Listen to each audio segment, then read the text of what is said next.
Good morning students. मैं प्रियंका भगत। आज का मेरा टॉपिक है भारत के गणितज्ञों का परिचय एवं योगदान। पहले भारतीय गणितज्ञ जो है उनके बारे में हम जानेंगे। वो है श्रीनिवास रामानुजम। श्रीनिवास रामानुजम का जन्म तमिलनाडु राज्य में इरोद नामक गांव में हुआ था। उनकी जाति ब्राह्मण थी तथा आर्थिक स्थिति ज़्यादा अच्छी नहीं थी। बचपन से ही यह गणित में विशेष रुचि लेते थे।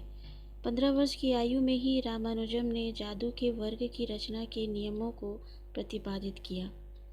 ज्यामिति में उन्होंने वृत्त को वर्ग के रूप में व्यक्त करने पर विचार किया तथा पृथ्वी की भूमध्य रेखीय परिधि की माप इतनी शुद्धता से ज्ञात की कि सही माप से बहुत कम अंतर ही रह गया। रामानुजम ने आगमन विधि द्वारा गणित के सभी क्षेत्रों में कार्य किया, जिसके द्वारा वह उदाहरण से शुरू करके व्यापक परिणामों तक पहुंच जाते थे।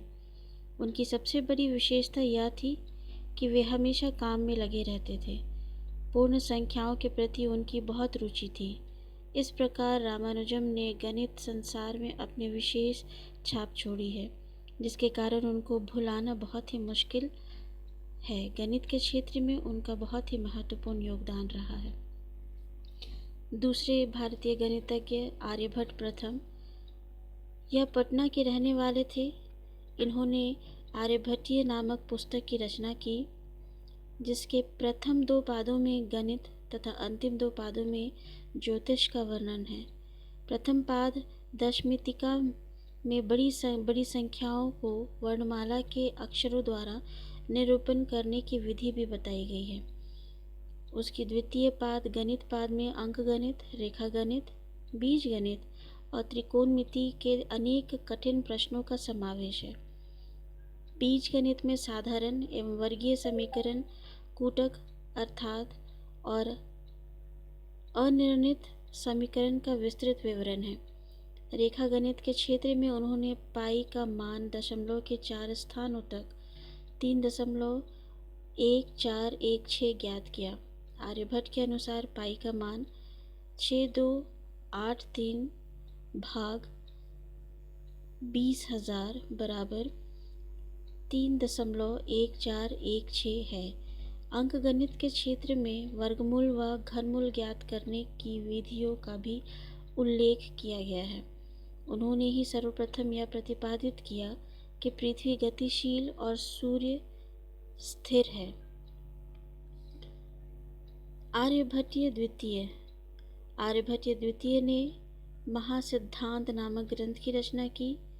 इसके एक अध्याय में अंकगणित और दूसरे में प्रथम घात वाले निर्धारण समीकरण प्रतिपादित किए हैं। गोले के पृष्ठ का शुद्ध मान इसी ग्रंथ में मिलता है। पाई का मान इस ग्रंथ में 22/7 लिया गया है, जो आज भी सर्वमान्य है। ब्रह्मगुप्त ने बाह्य स्फुट सिद्धांत के 25 अध्यायों में से 2 अध्यायों में गणितीय सिद्धांतों एवं विधियों का विस्तृत वर्णन किया है। बीजगणित में समीकरण साधनों के नियमों का उल्लेख किया एवं निर्णय द्विघात समीकरण का समाधान भी बताया। उन्होंने गुणोत्तर श्रेणी का योग ज्ञात करने की विधि और समकोण त्रिभुज के शुल्ब सूत्र का वर्णन विस्तार से किया है। सर्वप्रथम अनंत की कल्पना करने का श्रेय ब्रह्मगुप्त को ही है। उन्होंने बताया कि कोई भी ऋण अथवा धन राशि शून्य द्वारा विभाजित होने पर अनंत हो जाती है। Thank you.